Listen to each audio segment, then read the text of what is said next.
यशधवल वाली ये 16वीं सदी की कहानी है।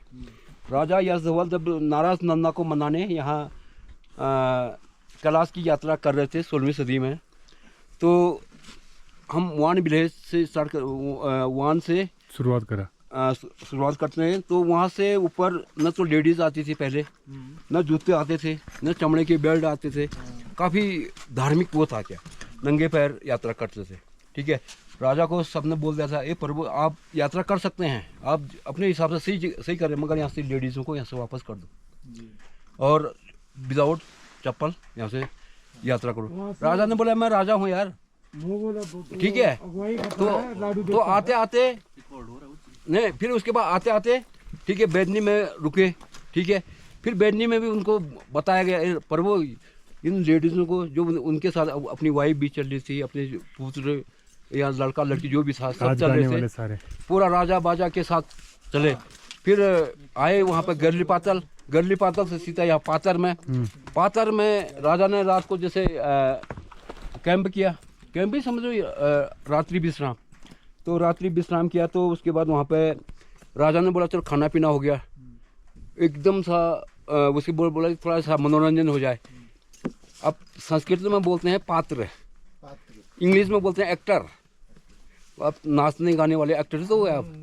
तो उस टाइम पे वहाँ पर 2-3 पात्र ने जैसे स्टार्ट किया, तो वहाँ पर अभी गड्ढे दिखाएंगे अभी गाइड साहब, वहाँ पर 4-5 गड्ढे हैं, वो वहीं से धंस गई। ठीक है, राजा को बिल्कुल भयभीत हो गई कहाँ गई करके। राजा ने वो पूरा बोला कि आप बंद करो। फिर रात को राजा को सपना आया, बोला कि हे प्रभु आप गलत कर रहे हैं, यहाँ से इनको सब वापस करो। इसलिए उसका नाम वहाँ पात्र नाचने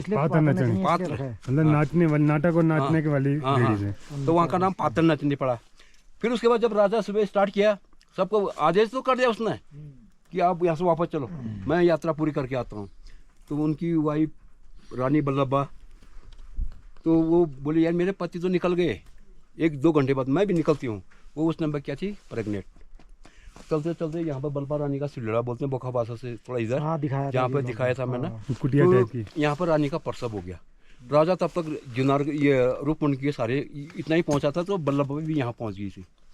तो प्रसव हुआ तो छुआछूत होगी, देवभूमि अशुद्ध होगी। होता ना 5-6 दिन के लिए हम बोलते जैसे पानी नहीं छूना, ये नहीं करना, तो वो हो गया। तो यहाँ पर इतना हिल स्टोन भयंकर हो गया, तो सारे सैनिकों ने राजा को तो बचा दिया। तो वहाँ पर वो कंकाल अभी भी 16वीं सदी की हैं वो।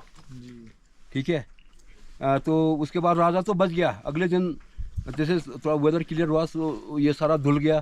तो राजा 2-4 सैनिक बचे, तो अपनी यात्रा तो उसने पूरी करनी थी, और वहाँ से सीधा शिला समुद्र गया। वहाँ पे अपने पितरों के तर्पण किए, पितृ के तर्पण भी किए। वहाँ पे एक स्थान है, वहाँ पे शिला समुद्र से थोड़ा आगे।